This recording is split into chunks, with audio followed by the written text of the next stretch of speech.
Okay guys, kita cari makanan dulu kat Espresso Bar. So kat sini dia ada macam-macam jenis lah. Dia basically ada coffee and this kind of sandwich. Ada macam-macam tu. And kita beli yang ni, chicken crispy sourdough. Macam sedap. Macam sedap. So dia ada cake. Masih nak beli apa ni? Air-air, juices and all this sort of cakes. Muffin, sandwich. A few moments later.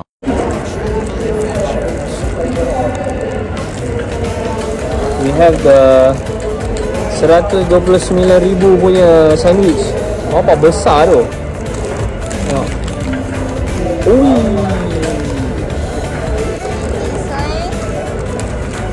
Chicken burger. Tunjuk kat depan. Chicken burger.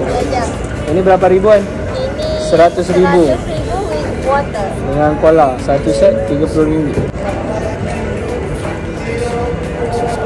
Kenapa? Ini chicken burger dia.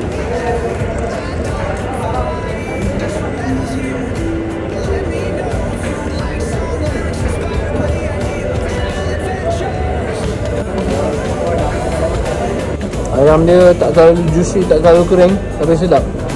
Sedap, makan sini je.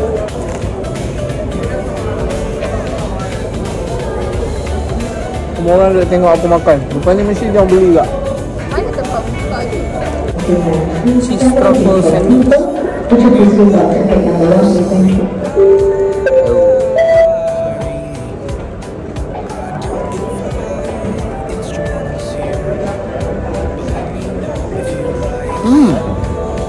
The bread is just nice.